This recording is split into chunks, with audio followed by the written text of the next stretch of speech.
My name is Marcus, and welcome to my first episode of Outside the Classroom, where I explore Native representation on film. For my video, I draw on M. Elise Marubio and Eric L. Buffalo Head's work, Native Americans on Film, Conversations, Teaching, and Theory to provide a lens to think about Native and Indigenous historical and contemporary misreading and erasure in film and cinema.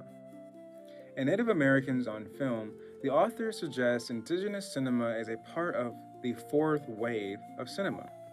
Although driven by entertainment and escape, the first wave was predominantly dominated by state-centric approaches that helped to perpetuate stereotypes and tropes such as bloodthirsty savage on one hand and then a noble savage on the other. Here we can think about how these tropes were used by film producers to market to audiences on behalf of the state. In the second wave, European directors rejected state-centric perspectives in favor of more narrative-driven approaches and storylines. By the third wave, we began to see a more rounded critique of the state.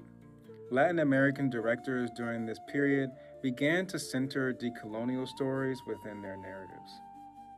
And then lastly, Indigenous cinema is historically located in a fourth wave of cinema, which explicitly embraces non-Western, Indigenous, and Native perspectives and moral views, according to Buffalo Head and Marubio. This medium asks, what is Indigenous film, and who is the Indigenous director? These are heavy questions with no clear answer. Now, for Wood, this ambiguity lies in the heart of Indigenous filmmaking.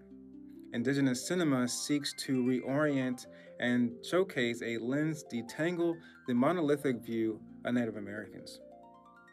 Native film analysis requires that we situate Native films in historical, cultural, and socio-political contexts.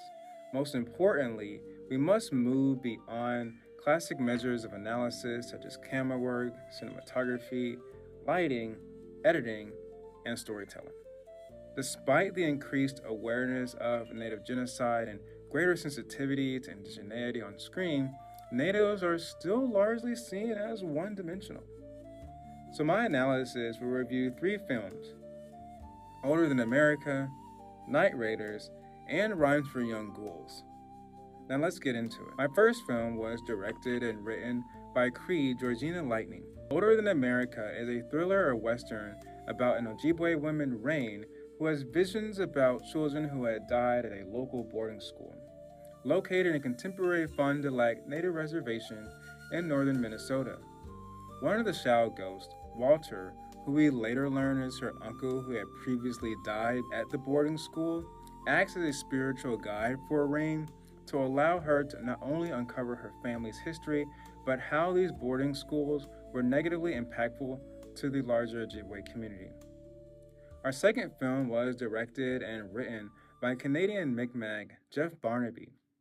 Rhymes for Young Ghouls is a horror drama set on the fictional Red Crow Reservation in 1976. Rhymes for Young Ghouls tells the story of a young Mi'kmaq girl, Aaliyah, who decides to seek revenge on St. Daphne's boarding school, 7 years following her mom's, Anna's, suicide and her brother Tyler's untimely death. It is considered a revenge fantasy, and it details the story of Indian agents' history of abuse of First Nations children in and off reservation boarding schools. And then lastly, my third film is directed by Cree Danis Goulet. Night Raiders is a sci-fi film set in an apocalyptic dystopian future somewhere in 2044 North America. The story follows a woman, Nishka, who joins a group of Cree revolutionaries to rescue her daughter, Wasisi, and other children at a state-run boarding school. In the film, Native communities have been displaced and isolated from other communities, and is a form of Indigenous futurity told in sci-fi form. And according to our director, it is a safer alternative. My analysis centers on how Indigenous women are centered in fictional works on boarding schools. Namely, I was interested in how each depicted communal responses to boarding schools in and around Native reservations and what it says about historical memory. In Older Than America, boarding schools were seen as sites of tragedy. In Rhymes for Young Ghouls, boarding schools were seen as sites of revenge. and in Night Raiders, boarding schools were seen as sites of surveillance. There were themes that were present across all three films. Our first theme, spiritualism, and manifested in Night Raiders and was Cece's ability to speak with animals and drones as the guardian of the Cree. She acted as an intercessor between the Cree and the non-Cree world. In Older Than America and Rhymes for Young Ghouls, we also see spiritual intercessors. In Aaliyah, she reconciled with her past when her mom had died 7 years prior in Rhymes for Young Ghouls. And later in the film, we even also saw evidence of spiritual informal learning and pedagogy. This particular theme was also present in Older Than America.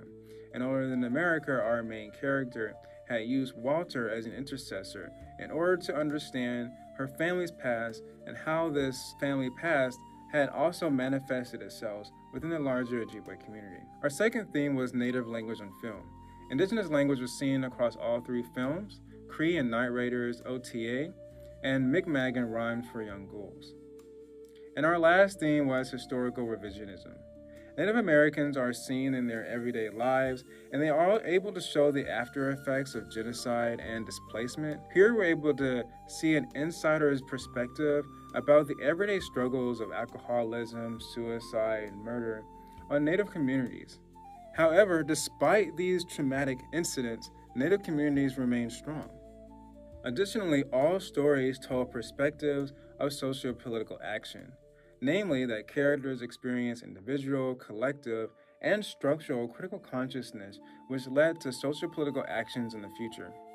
In Older Than America, socio-political action meant uncovering a boarding school systematic harm and abuse towards children and the politicians that profited off of and facilitated these abuses. In Rhymes for Young Ghouls, this meant a revenge against Indian agents at local boarding schools.